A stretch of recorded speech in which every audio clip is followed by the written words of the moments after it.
Call to order is South Washington Telecommunications Commission meeting, March 23rd, 2023. We also have public participation via Zoom, which the link is available on the commission website, swtc.org.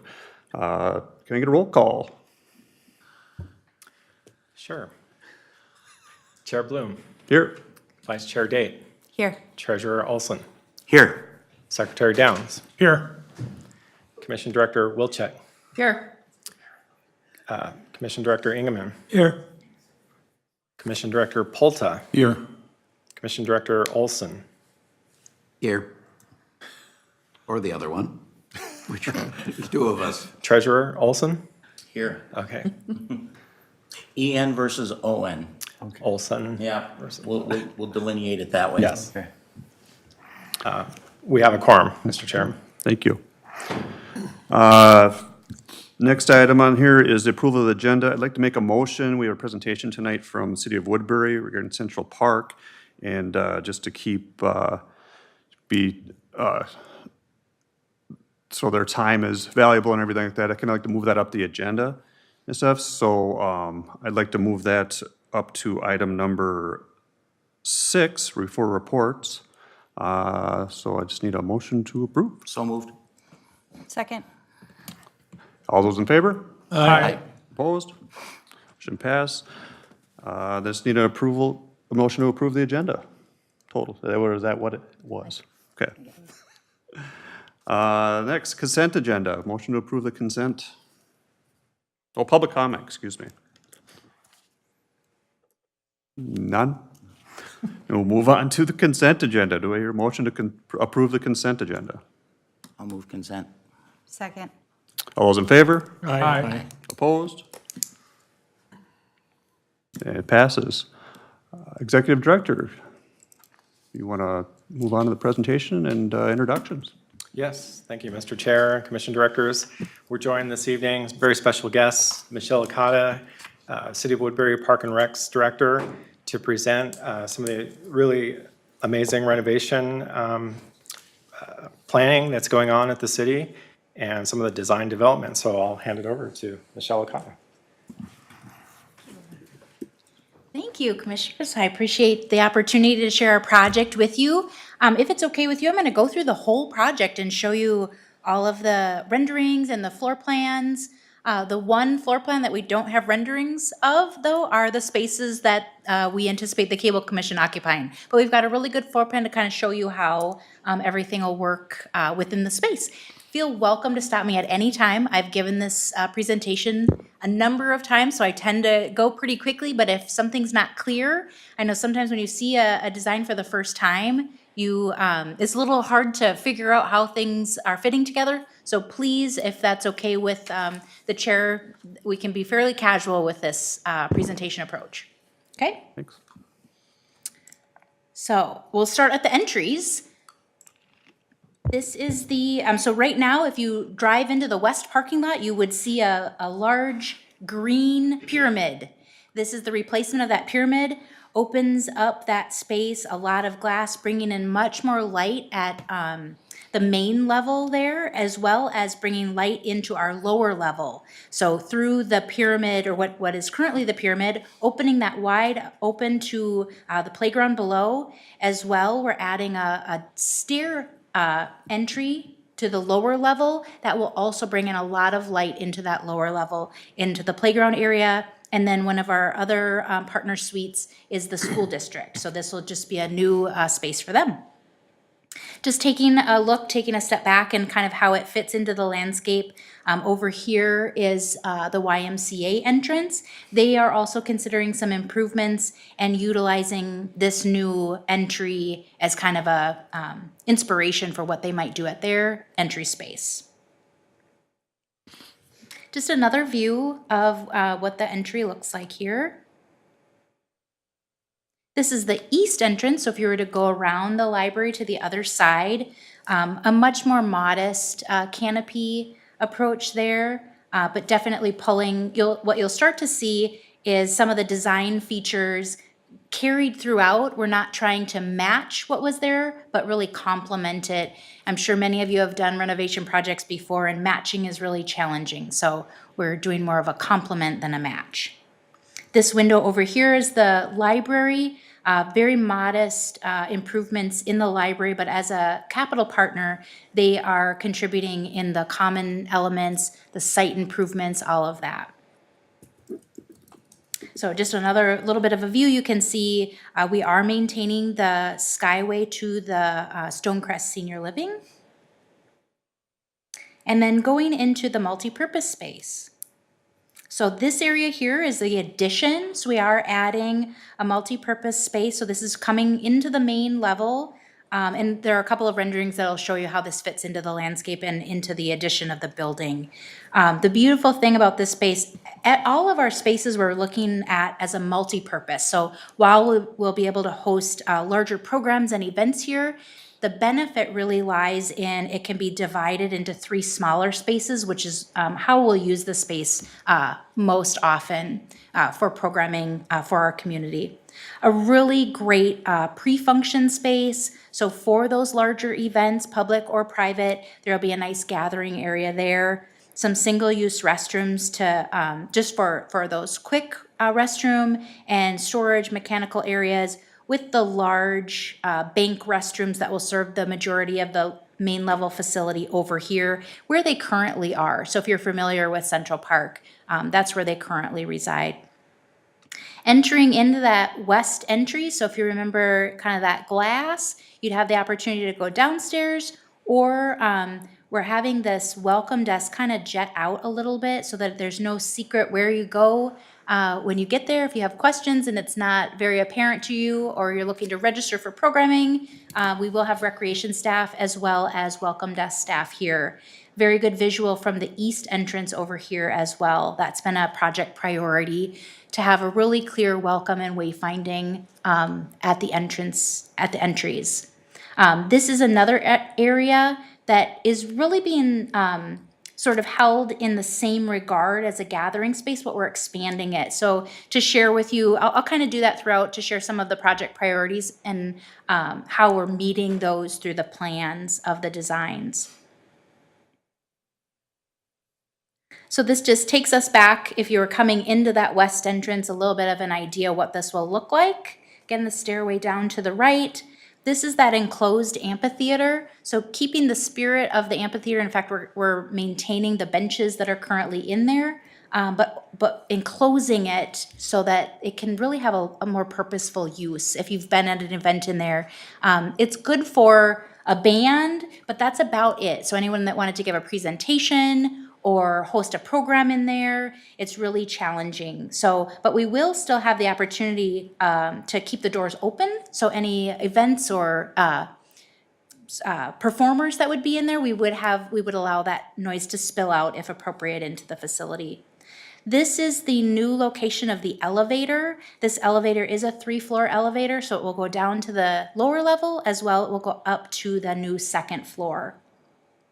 And again, this is the hallway to the YMCA, the restrooms, and then vending right around the corner here. This is the interior of the amphitheater. So again, the character from the original bench seating, but taking a really warm approach and using some wood or wood-like material in here.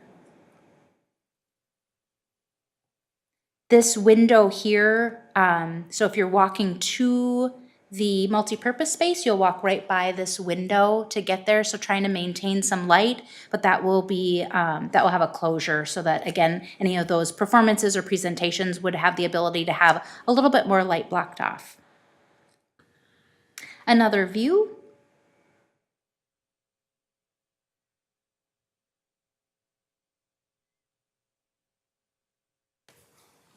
And then going down the stairs to the lower level, I'll kind of explain how this will function down here. So again, just keeping consistent the west entrance here, coming down the stairs, or from the elevator here. Lookout Ridge, the floor, kind of the footprint of Lookout Ridge remains fairly the same. We're able to add a little bit of square feet because of the excavation of the, adding the stairs. So we're able to add a couple of party rooms. Our birthday parties at the Lookout Ridge Indoor Playground continue to be very popular. After COVID, we started adding more private parties, and families really felt a little bit more comfortable hosting those events in the private format.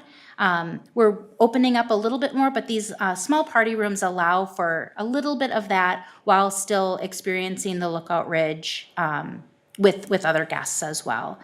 Moving a lot, you'll kind of see a theme within the facility to single-use restrooms. That's really a trend in architecture and public spaces to go more single-use restrooms. So we do have single-use restrooms in here, and in a priority of our councilmember date, will have child-sized potties in there, which are very important for a child's indoor playground. So we're kind of excited about that. Additionally, I think it's nice to share another trend that we're seeing is larger changing tables. So whether they're larger children that have disabilities, some of our guests are maybe adults with disabilities, we will have upstairs as well adult size or larger capacity changing tables that will help with some of those functions as needed. Also, we are implementing a quiet room because of the nature of this public facility. We do have a lot of guests with different abilities, different sensory concerns, autism. We're going to have a space in there that they'll really be able to kind of refocus and enjoy their opportunities. It can also double as a sort of a non-sanctioned mother's room if needed, and we will have another mother's room upstairs. So going around the corner here, this is just really the jewel of the space, and that is the park. I'll get to some great renderings we have of the park, but just to kind of show you here, one of the changes right now in the interior of the amphitheater, we have a couple of green rooms or changing rooms and restrooms. They're only utilized for folks that are utilizing the amphitheater. So we're going to turn those out to the public and have those more accessible to the public, while they'll still be available for performers or events, but we're just going to get more use out of those single-use restrooms. So folks enjoying the park will have a more direct access to single-use restrooms here. If you've been in the park, you also know there's many elevations, and so that has been a little bit of a challenge in the architecture and redesign. So we're trying to even some of those out, but maintain some of the character with the meandering trails. In fact, those are exact words that our council used is, maintain the meandering trail feel. We do think that we are able to do that, but with the benefit of creating some additional platforms for seating. One of the best things about Central Park is it's always full. The tables, fortunately, unfortunately, it is a well-used space, so we are almost, at least doubling, almost tripling the amount of seating space, but in a variety of seating. So table seating, soft seating, larger tables, smaller tables. That will really be a neat feature that we're adding. And then additionally adding a vestibule so that the access to the outdoor patio is more for season. We're not exactly sure if we'll be able to and how we'll be able to program in the winter, but we want to have that opportunity that we'll be able to grow into. And that's right over here. So a vestibule here to get to that outdoor plaza. So here are a few renderings. Again, this is from that angle. So right over here is the elevator. And then what would be, about right here where I'm standing, the stairway coming down. So that new ramp getting to those single-use restrooms that brings you to the back side of the amphitheater if you're needing to get to that space, or out to the South Plaza. This is just looking at that space from a different view. And this is a new, that new party room that you saw on the floor plan. And then the Valley Creek rooms. So those Valley Creek rooms that are currently down there, we're maintaining those. We'll utilize those in coordination with the school district. So another one of the priorities, our school district hosts English language learning classes, very popular, very needed. They've needed extra space. And it will be a nice partnership because the times that they'll use them are opposite of the times that the city programming and events would use them. So it'll be a nice use of shared lease space there. So here's a great view. If you're standing if you've been in the park where that first pooling platform from the waterfall is, we're getting rid of that large, we call it the lazy river. It's a new platform for seating, but it shows you, so the different levels. So this is the lower level, This would be the walkway past the amphitheater to the new multipurpose space, and then going up one more floor, that is our second floor, new elevator, senior program space, and then if you kept going down the hallway, that is the presumed cable commission offices. So we'll kind of get a couple of views of that space there. Going out the South Plaza, so much of the same space, but just sort of reutilizing it, reimagining it back there. This is, so right here where my cursor is, that's the public access to the south patio off of the multipurpose space. And then going up one more floor, again, we want to maintain a lot of light into both the multipurpose and that second floor space. I have another view where you can see it without the tree being in the way, so we'll go to that one. Here's a good view. I mean, what a neat opportunity for the team to be able to have lunch out there, do meetings out there, and have good light from both angles. So these would be the end lights, or excuse me, windows. Around the corner, we anticipate windows, so really good lighting into the workspace, but also some opportunity for what their studio space might need, and that's not so much light. So we are anticipating some of that. And then this is a view of, you know, if you're hosting an event or a program, how that could spill out into that south patio with a little bit more privacy. This is kind of considered more of the public space. The library does quite a bit of programming out on the south patio, so we've definitely incorporated some of their ideas and landscaping as they might need to utilize it. And then we're trying to also keep it flexible. It's a really unique space. So for example, we think fire pits will go really well there. We'll just have one or two that will be portable until we really figure out how folks are gonna use that space or what programming might best be served there. So here's a little bit better view. You can see the windows that will go into that second floor space. Trying to keep, so we're not, materials are still a little bit of a question mark. So you'll see some things that in the end, we'll come down to some decision making. This is not a perforated roof. We actually thought it was. It's just a different kind of style with backlighting and stuff. So this is not open. It would actually be a covered patio over there. And right over here, it's a little bit hard to see, but that's where that vestibule entrance and exit would be back into the park area. One last view of that space. We think it would be kind of neat, an acoustic guitar, you know, have some seating here, fire pit. That'll be a pretty cool Friday fall evening, right? Can you feel that? And you'll join us there. All right, this is the multi-purpose space. So kind of I'm learning a lot of new architecture words and I'm practicing them with you when I say pre-function. This was not in my previous vocabulary. But so this would be the pre-function, again, if someone's hosting an event, or we often will have programming that's back to back. It's nice to have a gathering space so that as one program gets out, the other programmers and guests can be waiting and come right in. So there will be we do anticipate having 3 doors. It's not showing exactly that, but that is what will be the case. And again, that can be one wide open space or 3 different spaces or 2 spaces. So really the flexibility is what we're looking for in that space, and we believe that we're achieving that.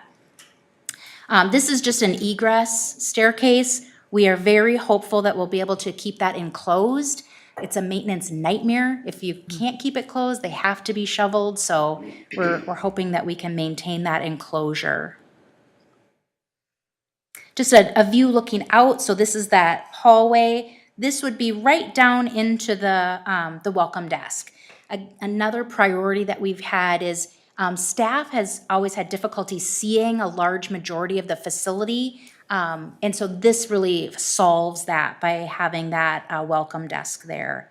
These are those single-use restrooms. Again, the main bank of restrooms are just around the corner, but we do know when you're hosting programs, especially preschool programs or a wedding, and grandma might need to use the restroom real quickly, those are really nice single-use restrooms, but the large bank of restrooms are just around the corner.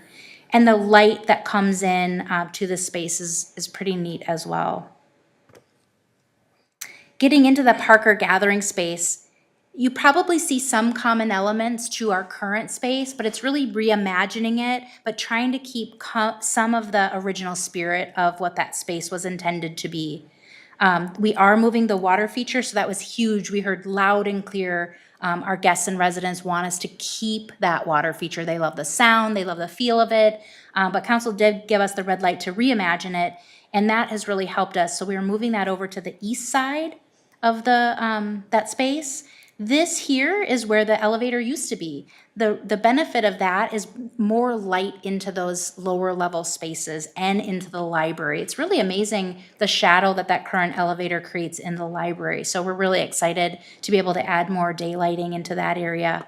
And then a really neat staircase to bring us from the main level right to that second level there. Another view, as I mentioned, this is a beloved space that people gather right now. Again, the tables are often full. Expanding that a little bit as well. These windows here are that kill wall, another term I've learned, which basically means this sort of shaded window. Opening that is just such beautiful light. I think we're gonna have to kick people out every day. It's gonna be hard. They're gonna wanna stay there all the time. But we are maintaining that neat corner fireplace nook. So again, trying to keep some of the original features while kind of building and growing for the future. So that's just expanding that right now. It was really interesting as we started looking at the space, how much space is taken up by the plantings and the planters. We're trying to keep a lot of the plants, but yet not as large of planters. So that's a little bit of the difference.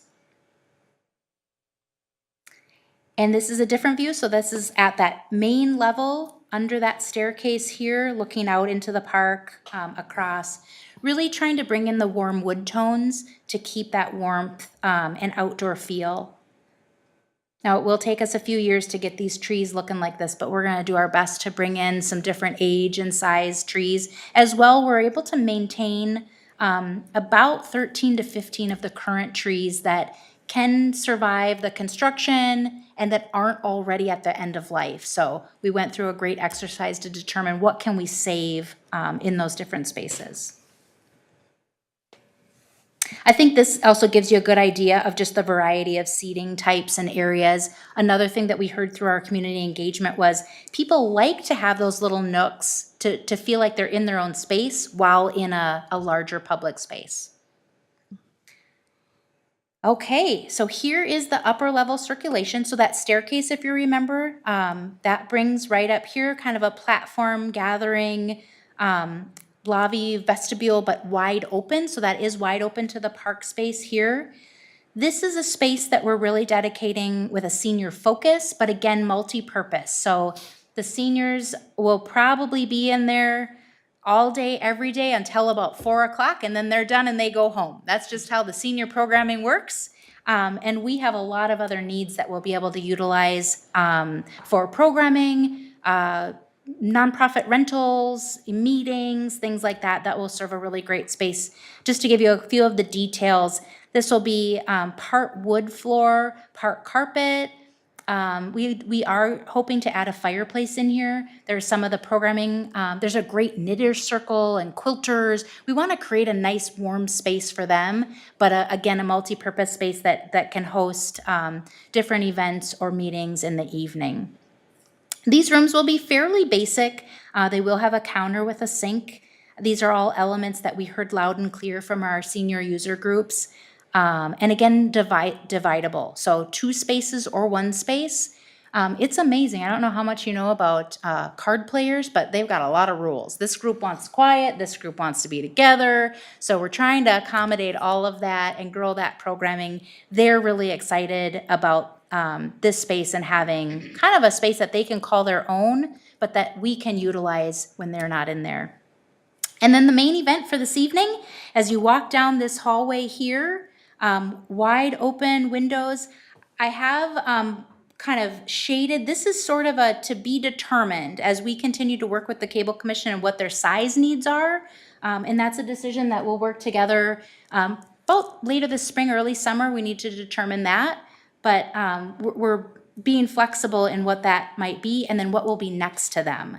So we've already kind of worked around some of the things, moving the restroom toilets on the other side, not putting the space above the amphitheater, trying to be real considerate of how we can best maximize the use of the other facility while being good partners to a future tenant. That is the design that I have. Any questions about that? Any areas you want me to go back to or further explain? Michelle, that area just where you showed tables, is that enclosed or is that? This here? Yeah, right there. Yeah, Yep, so that that's area. the outdoor patio. It is an outdoor patio, Yep, so but then there- it leads to the stairs that would be outdoors The or egress, that you're yes, hoping that yep. could be enclosed then. Correct. Okay, Correct. right. Those will be, certainly staff will have badges to get in and out of there, but it will be an exit only. Kind of Okay. that emergency exit, yep. And there will be, doors to this patio from the second level. Okay. Cool. Great. Other questions? Yep. Thanks so much for letting me come and tell you about this awesome project. Yeah. Thanks for Can presenting. you tell we're a little excited about it? Yes. Thanks for coming, Michelle. Thanks so much. Thanks, Michelle. Next thing on the agenda is reports. Start out with the chair report, should be me. Last month's executive committee meeting, our previous chair, Rob James, and I reported that we had conducted the annual performance review for Executive Director Mark Martinez. Mark's overall rating in 2022 improved from the previous year on our combined review scale, which included a 360-degree feedback from both commission directors and staff. He improved from 3.19 to 4 out of 4.0 in 2021 to 3.42 in 2022. While Mark achieved many of his goals in 2022, a few are ongoing and have been carried over into this year. Additional goals have also been created to work toward this year. It was an overall positive review, and based on the results, the executive committee and I recommending a 3% performance increase for 2023. If approved, the executive director's annual salary will increase to a total of $106,824.99. The executive director's salary is available and public on the commission's website, swtc.org, and will be reflected in tonight's minutes. And with that, is there a motion to approve the 3% performance increase for Executive Director Martinez? So move. Is there a second? Second. All those in favor? Aye. Opposed? Any further discussion? And it's passed. Thank you. With that, we'll move on to Executive Director Yes. reports. Thank you, Mr. Chair and Commission Directors. We have a lot to report this evening from our team here, so I'll keep this brief. We have our technical manager and content manager here this evening. So I want to skip down to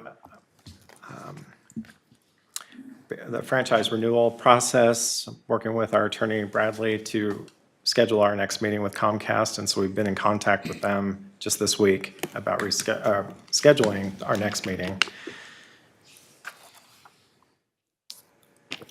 We had made some revisions to the most previous draft, and so that is in their possession now.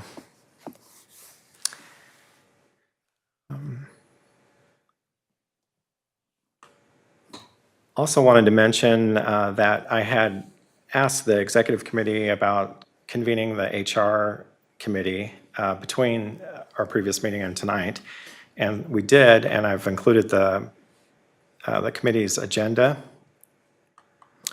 And minutes. And essentially what we, or what I sought their counsel on was that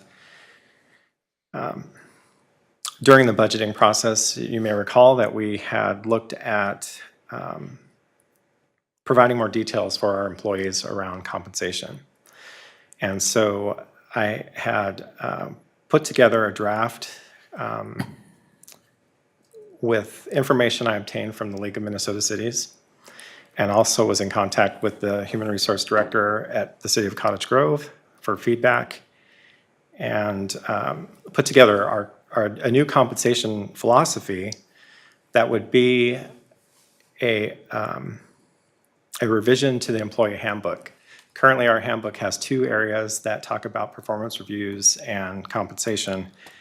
And so in the packet, you will see that there's the draft information. The first page is the current employee handbook language, and then you'll see a follow-up for section 2.14, performance review, and then 2.18, compensation. And I just wanted to give you an update here tonight. We're going to be talking about it in more detail at the April meeting. And that's it for my report this evening. Happy to take any questions. Thanks, Mark. Content report.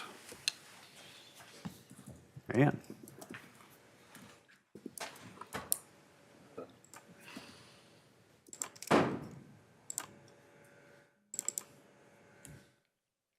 Good evening. Good evening. Hello. So I've got a few things to talk about, highlighting my written report. We kind of talked about that Promote Your Nonprofit series that we did. That is actually airing this week. We partnered with local nonprofits to come in, do a 2-minute video, kind of to tell people about who they are and what they can offer people. We had 16 organizations come in, and it was extremely popular. And, you know, kudos to government producer Brian Schmidt for putting that together and organizing that. We'll definitely be doing that again next year. April is Autism Awareness Month, and we had a great opportunity to partner with Shaletta Brundage. I think if you watch TV anywhere, you've probably seen Shaletta somewhere. She is a Cottage Grove resident. She has 3 children with autism, and she is just an amazing advocate for autism awareness. So she came into our studio. She did 4 15-minute videos, and really she tells her story, and she's such an incredible advocate for it, and she's so passionate about it. They're really interesting to watch, so I would recommend that you take some time and watch them if you can. It's going to be on a special webpage for us, swctc.org/autism. We're going to be releasing a new episode every Monday on social. So we're really excited to do that. And I don't know if you've heard about the Minnesota AED project, but the U of M is providing used AEDs, and they're we heard about this through the Cottage Grove Area Chamber of Business, and they said, you know, hey, we're looking to put these AEDs in businesses and other places so that they're there for people, you know, if they need them. So we applied, got one. It's free to us. We just have to update the battery when it's time. And we registered it on PulsePoint AED app, which is a really cool app because anywhere you are, if you need an AED, you can open the app and it'll tell you where AEDs are near you. So it's a good one just to have. And we'll have one at our office in Cottage Grove, which I think is great. And I know I've said this before, but it's coming up. So April 29th, we'll be at Park High School at the activity room from 10 until 2 at the community showcase. So come on over and see us. And then some of these meetings, I show you a video. Today I'm going to show you like a combination of a bunch of videos that we've been working on. Little clips of just different things that we've been doing. Hey Woodbury, I'm Megan and here's the scoop. Online registration for summer recreation programs begins March 15th. Woodbury Parks and Recreation is offering several new programs this year, including youth pickleball lessons, therapeutic and adaptive programs, and new programs for adults. Property value notices are expected to be mailed by Washington County during the last week of March.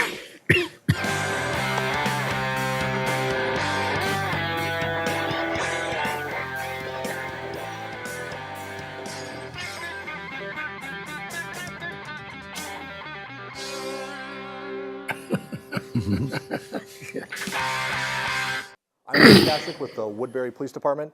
Winter is upon us, and I want to share with you some safety tips to prepare yourself for the cold weather and what to do if you find yourself in an emergency situation.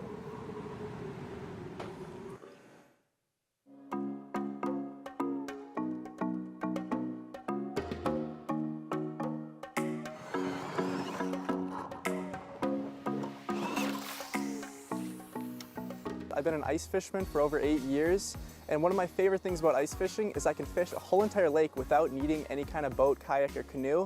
I can just walk around and fish wherever I'd like. A scam is when a perpetrator, usually a stranger, uses false promises to convince someone to pay money, usually in exchange for some sort of prize or benefit, maybe a product or an item. But also scams can be, paying money in order to avoid a negative consequence, like threat of arrest or something happening to a grandchild. The types of scams I've seen in Cottage Grove, some of the main ones are like a lottery wins type scams, such as like Publishers Clearinghouse, where they call and say that they've won X amount of money and they want them to pay taxes on that money. The role of a city administrator is a lot like being the conductor of an orchestra. So you've got the orchestra with the different sections. Well, those are like the various departments. So they're like the players of the orchestra, and I'm the one trying to make all these things come together to make sure that the music that they're playing is pleasing to the audience, which is the public. And that's just a quick glance at what we've been kind of working on. So that's my report. If you have any questions, I'm happy to answer them. Justin?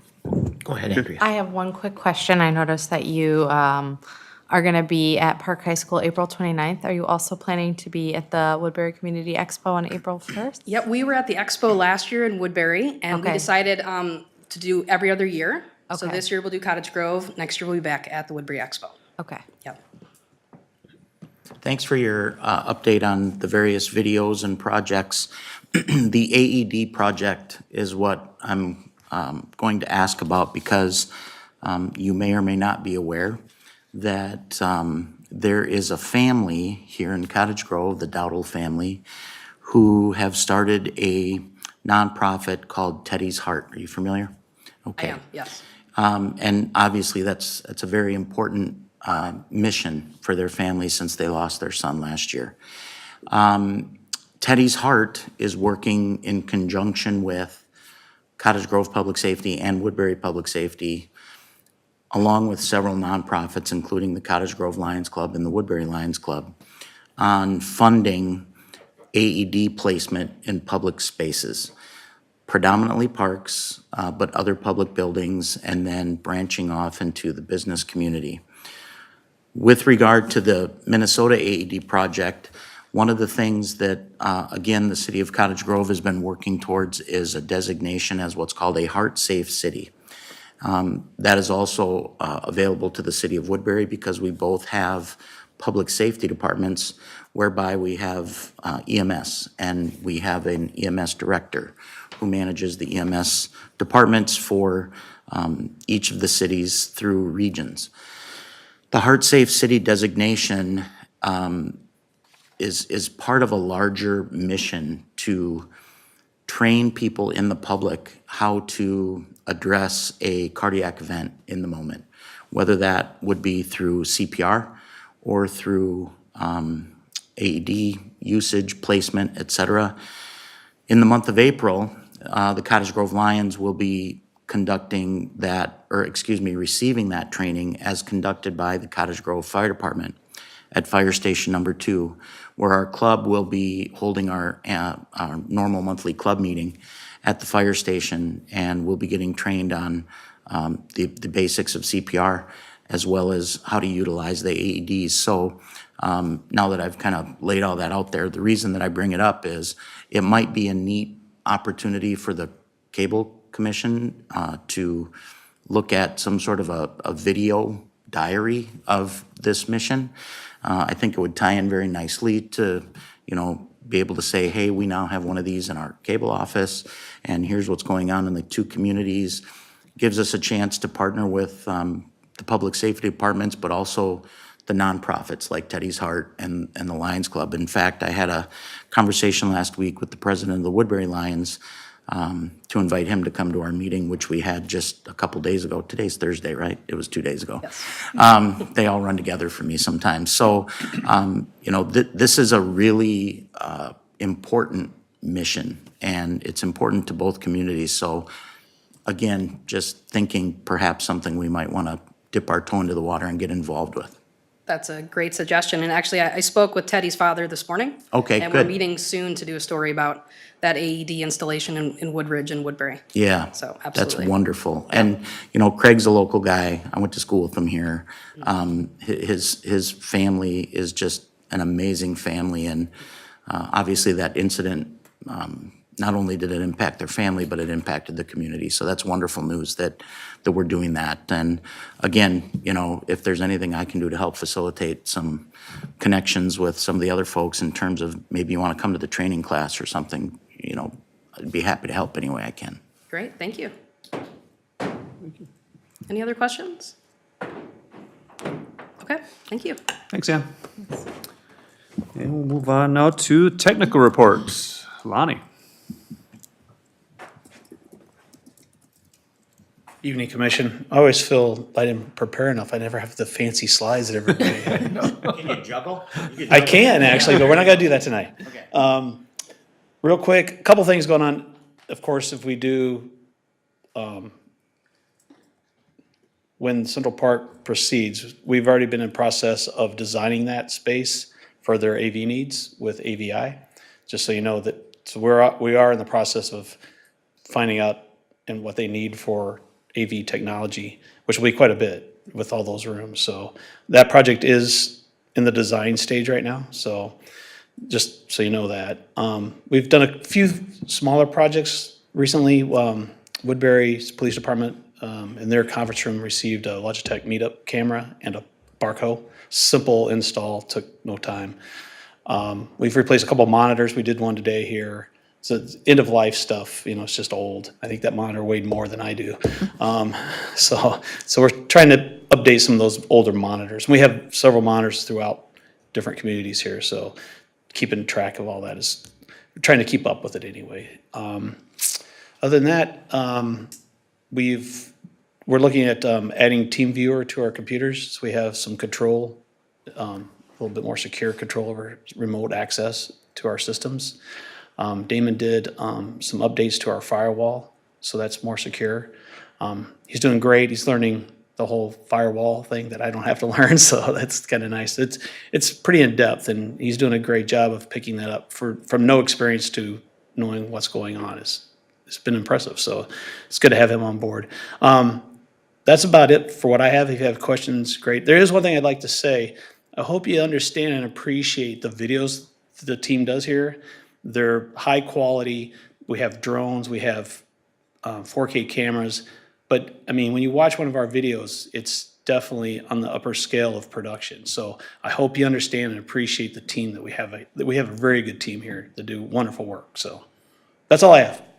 How did you do the underwater, under the ice? GoPro. GoPro. What they did was they drilled a secondary hole, stuck the GoPro in there, and then drilled the hole they needed. So, Okay. an old fishing trick we used to do. You're not looking for fish. Yeah, well, can't really hide that one. Okay. Women. All right. That was cool. Thanks, guys. Thanks, Lonnie. Next up, new website report. Ryan. Oh, I'm sorry. Hello, everyone.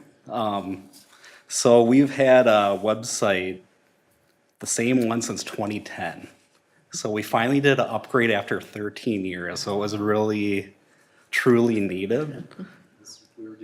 I should have grabbed some screenshots of the old website to kind of do a compare and contrast, but this new website is so much better. I'm just gonna type in like a brand new, just kind of show you the effect here.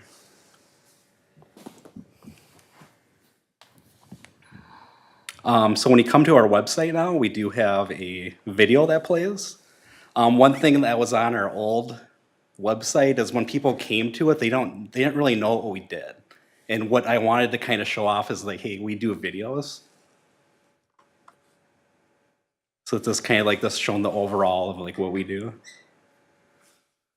A big thing that it took a little time to get this working, but we do now have channel 18 live to our website. So this is what we're kind of showing around the channel. So if you're not a cable subscriber, you can always come to our website and watch our videos right there. And that's what's live on there. A thing that we're slowly getting into, but what we're trying to kind of show off is the Hire Us option. So we have that on our website now. So people can go on there and learn what we do if they want to reach out to us about doing type of projects. We have like a carousel of showing off our work. So if people are interested in what we do, they can come to our website and see that. We have a great Our Crew page, and that's something that we didn't have before. And for some reason, this is not working, but we do have a live Facebook feed. But I can kind of show off the top pages here. So a big thing on our old website, we kind of just directed everybody to YouTube. It just kind of was like time consuming to embed videos. So I worked with the company, it was Irish Titan that we ended up going with. And we found a way to upload to YouTube and it automatically will show up on our website. Oh, nice. So if I click on here, it shows all the city meetings, city programming. Will be on this side here. Welcome to the Tamarack Nature Preserve. Please pause. So kind of like an example, over here is like meetings. So this is like, the latest meeting will show up on here. Increase a little over. But if you do want to have like an agenda, I do direct people onto YouTube so they can see the whole playlist there with meetings, jump points, and that type of thing. Each city has the same type of page. And like I said, we just upload and automatically generates on here. A thing that we did not have on our old page is a channel program guide. So this will actually show like channel 14, channel 16, and channel 18. What's kind of nice on here is, we kind of we're airing like those nonprofits, so we can actually click on that and then it'll show you that we're airing at this time, the basic needs with Vicky. Then it also will show you throughout the days when you go to our website and that type of thing, so. We have like the about you guys, and what to learn, all the agendas for the past couple years, and some other information about the commission. Our crew page right here. So here's kind of like the leaders, it goes through Mark, Ann, and all of us. We did do like a write-up of if you want to learn more, where's a carousel going through that, and we kind of describe ourselves. If we have openings, if you want to apply, we have a post there now.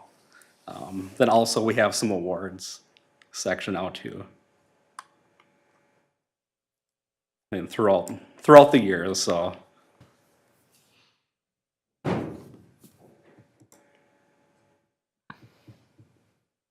We have, I don't know if you guys follow our newsletter. We have like a documents page, so this is where we upload all of our newsletters. Then anything that we have to upload through like the commission, so all the franchise information and other documents are laid all through here.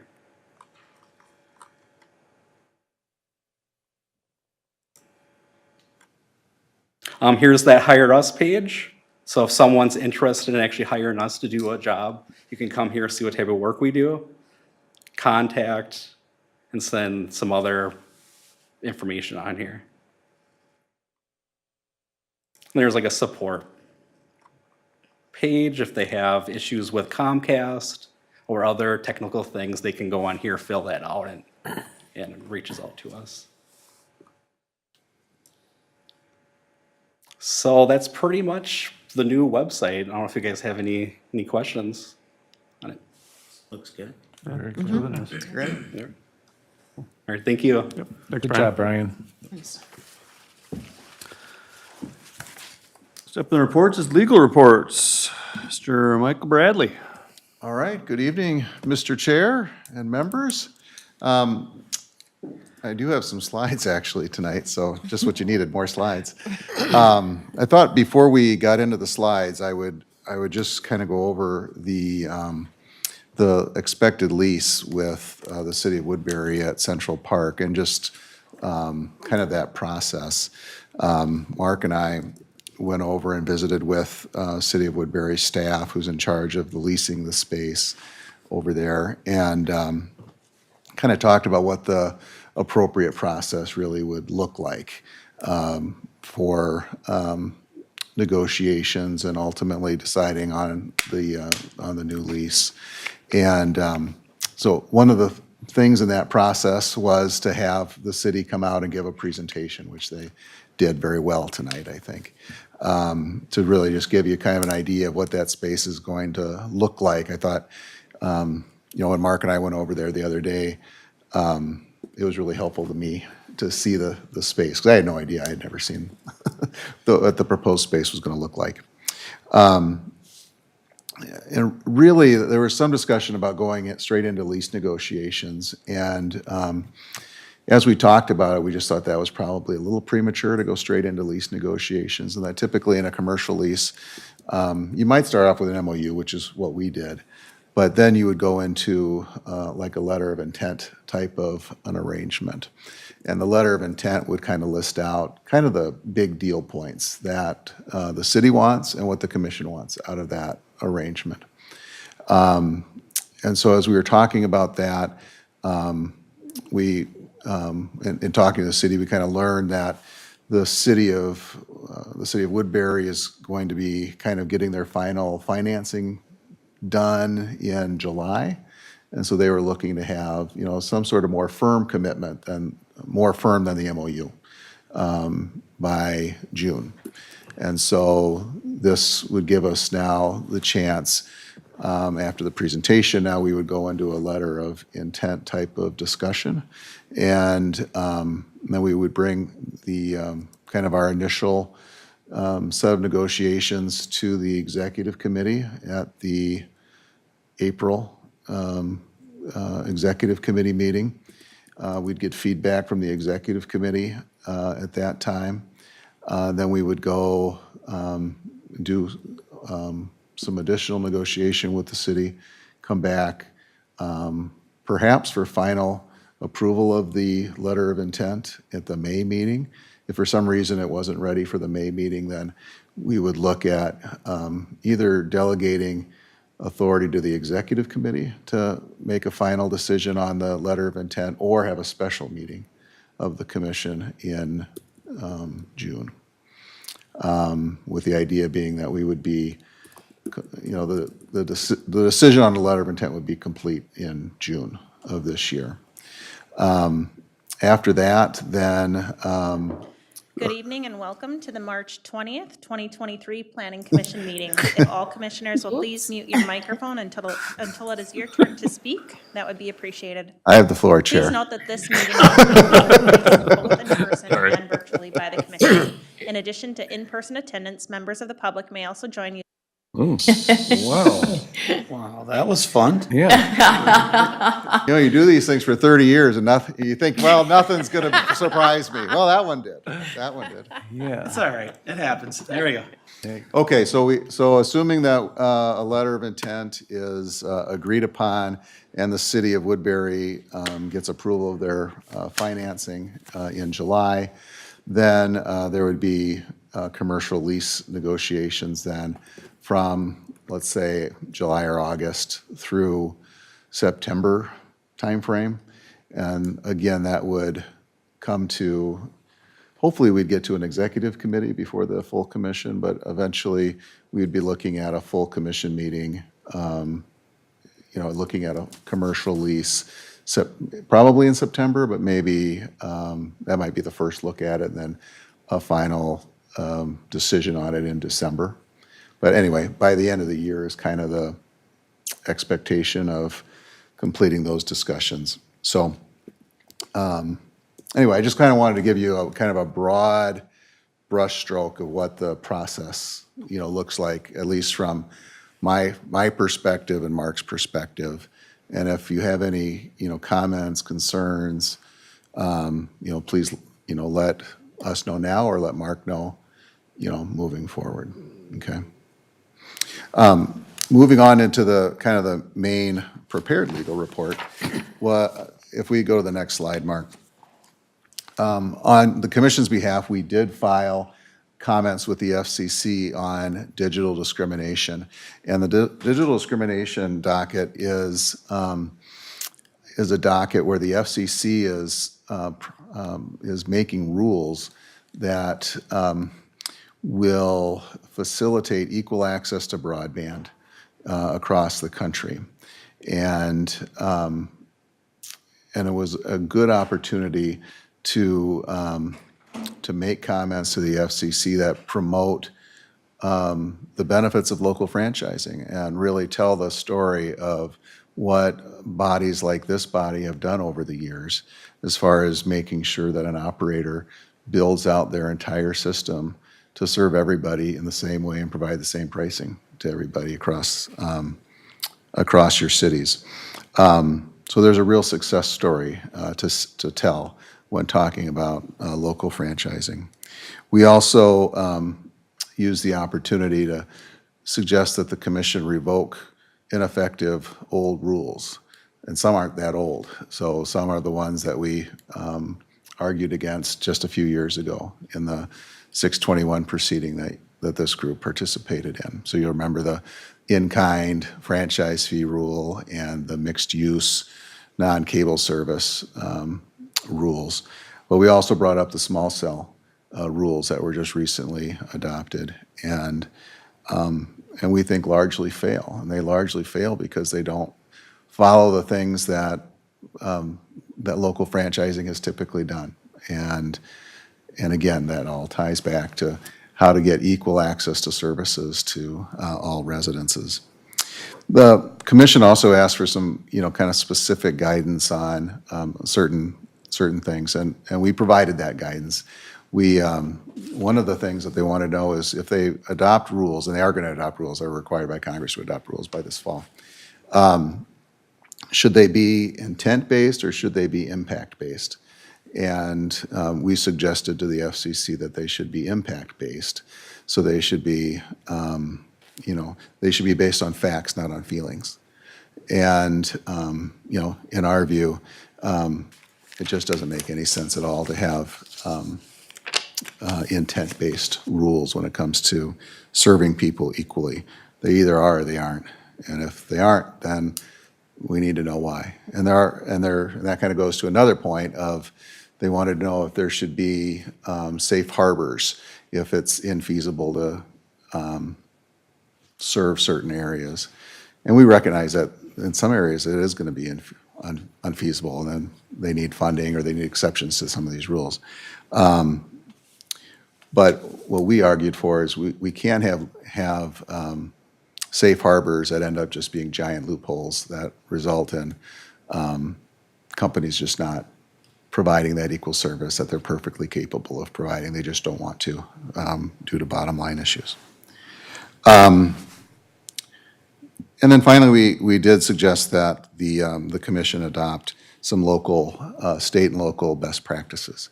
And there was a committee that was formed prior to this notice of proposed rulemaking coming out that made some recommendations for model policies. We reviewed those.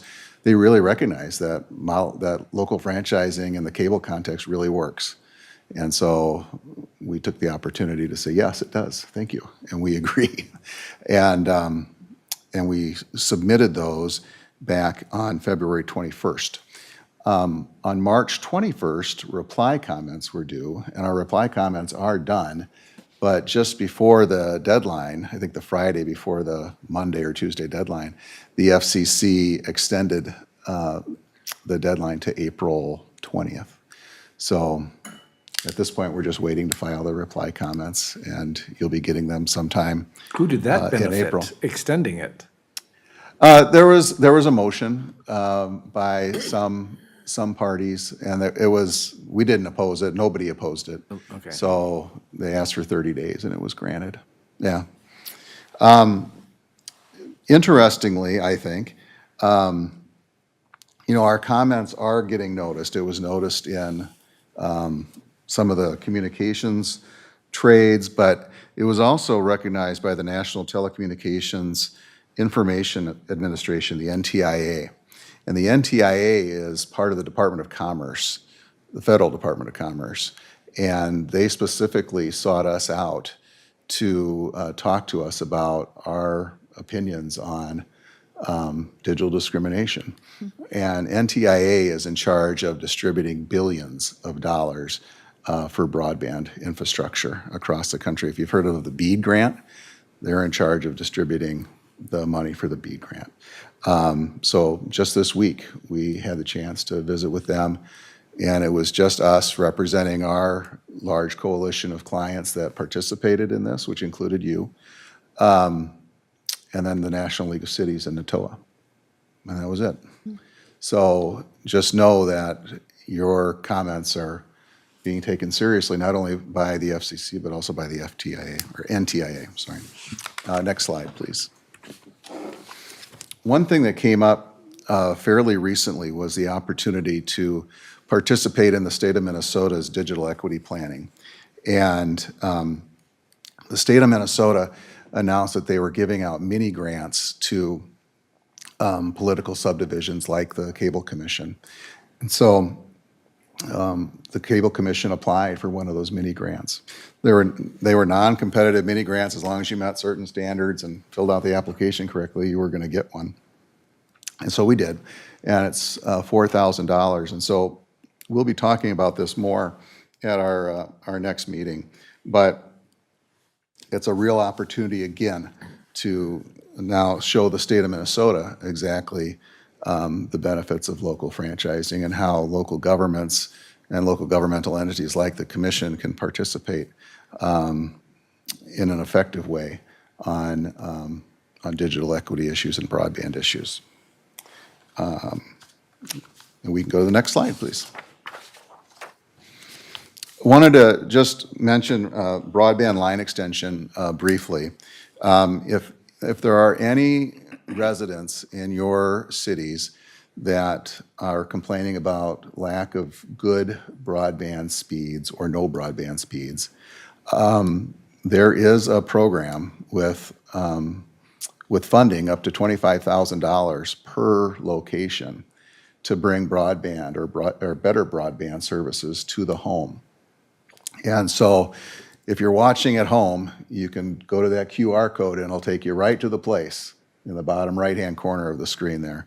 It'll take you right to the place where you can enter in your address, and the Office of Broadband Development will put your house on a list for carriers to bid on and receive grant funding to build out to your place.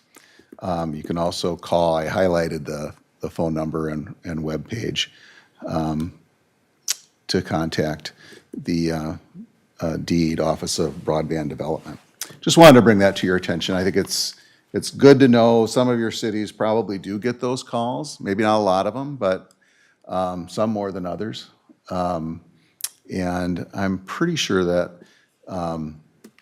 that some of those houses in Gray Cloud Island were served through this program. Okay. I think so, yes. Okay, next slide, please. State legislation. This slide also has needed to be updated since I forwarded it to Mark 2 days ago. But there's state legislation relating to funding for access organizations. As you know, there's a concern about franchise fees and PEG fees declining. That's not just here, it's across the country. And some states are looking into that. Massachusetts and New York are good examples. But there was a bill that was introduced yesterday, Senate File 3039 in the state of Minnesota, and that would require a tax on digital products and of 1% of gross revenues of those companies, and the funding would go to fund local access media and be used only by organizations that run access television in Minnesota. So it's a real opportunity for not only bridging that funding gap, but actually making local digital media better, and not just here, but across the entire state of Minnesota. So keep your eye on that legislation. There is the Protecting Community Television Act and federal legislation. I've spoken about that many times in the past, but basically it just rolls back that FCC in-kind rule.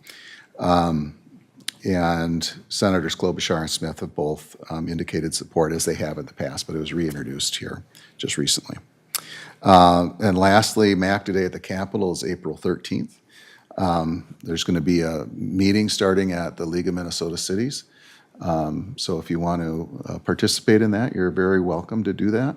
I can just tell you from past experiences, it is helpful when not only does your executive director participate, like Mark does, but it helps to have policymakers, not necessarily all of you, but one or two. It does make a difference and helps kind of guide policy discussions for MACTA moving forward. But anyway, there's an opportunity there on April 13th of next month. And there's going to be some meetings in the morning with some key stakeholders at the League of Minnesota Cities, and then they're encouraging members to visit with their representatives and senators in the afternoon. Next slide, please. The FCC just released a program that they intend on following. The chair of the FCC just announced that they're looking at cable pricing practices, and specifically when there's an ad for $20 and you get cable for whatever. But then when you get the bill, you find that, okay, well, it was $20 for cable, but then it's a $25.99 for a broadcast service fee and another $10.99 equipment fee, blah, blah, blah, blah, blah. So they're proposing to develop rules on cable pricing. And that was just announced on March 22nd. So again, it was very recent. Next slide, please.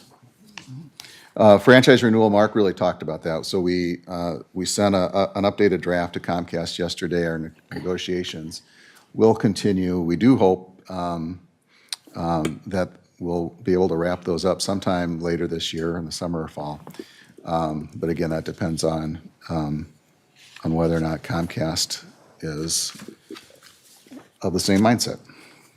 And then next slide. We've talked a lot about the FCC, the FCC's makeup with commissioners, and the way it's made up typically is that there are 3 commissioners that represent the president's party, and then 2 commissioners from the other party. And right now, there's 2 commissioners from the president's party and 2 not from the president's party. And Gigi Sohn, the nominee, and has been the nominee for like 18 months, just could never get the votes to get approved by the Senate. And so she withdrew earlier this month after a February 14th hearing. So the FCC looks to remain at that 2-2 deadlock for the foreseeable future. Next slide, please. Oh, just firm news on me. I'll be speaking. I've already done my presentation, but and in fact, I just got the link for it this afternoon, where Cablecast did they produced the whole video of our presentation, and it's going to be web streamed April 17th at the NAB show in Las Vegas, and then there'll be a live Q&A, but it's also a virtual deal, so you can you can watch from your house and just see just how fantastic a job that I do with this presentation on access television and compliance with the ADA. And I think that wraps up my report, Chair. Great, thanks. Any questions? Great, thanks, Mike. Yep, thanks. So We'll move on to next item, unfinished business. We'll talk about the 2022 Return to Cities, Executive Director Mark Martinez. Yes, Mr. Chair, thank you. Pull up the memo here for commission directors. We discussed at the executive committee meeting last month the return to the cities for the 2022 budget. The memo details our income for the year and expenses. We had a revenue surplus of 383, 41, and 76. We also, at this time of year, take a look at the reserve policy and its implementation. And so that policy was created back in 2017. And the details of that policy are in the memo as well. Applying that policy to our reserve balance, there was a surplus of $222,522.05, with the total return for which would include the 2022 budget surplus and then the reserve drawdown of $605,563.81. Applying, again, the reserve policy commission approved in 2017, we returned that surplus in a 1/3 and 2/3 split amongst Cottage Grove and Woodbury. And so the executive committee recommends approval of the net income return as stated above in the memo, which is Cottage Grove to receive $201,854.60 and the city of Woodbury to receive $403,709.21 at tonight's meeting. I think we Any need questions? What's that? Any questions for me? Okay. I think we need a motion to approve the return to cities in the amount of $201,854.60 to Cottage Grove and $403,709.21 to Woodbury. Do I hear a motion? So moved. Second? I'll second. I wasn't sure if you were seconding. No, I was just asking for a second, I'm sorry. All those in favor? Aye. Opposed? And the motion passes. Thanks, Mark. All right. On to the next thing would be just commission comments and requests. Do we have any comments from anyone? So I do have one comment, and that would be to welcome a new commissioner from Newport, Barb, is it Wilczek? Wilczek, yes. Wilczek, welcome. So, I Thank think you. you were the alternate, and I have actually been on this commission since, I'm thinking 1996 in one form or another. So Okay. while I have not been to a meeting in quite a while, I've been an alternate for a long time. And Mr. Ingeman here is so good at attending meetings that I haven't had to. So I'm now back at the meetings. But I've been trying to keep up. Mark always sends me the packets and everything, so I'm trying to keep up and stay abreast. So great, well, welcome. thank you. Thanks. Any other comments? No? Then I'll look for a motion to adjourn. So move. Second? All those in favor? Aye. Aye. Opposed? We're adjourned. Thanks, everyone. Thank you.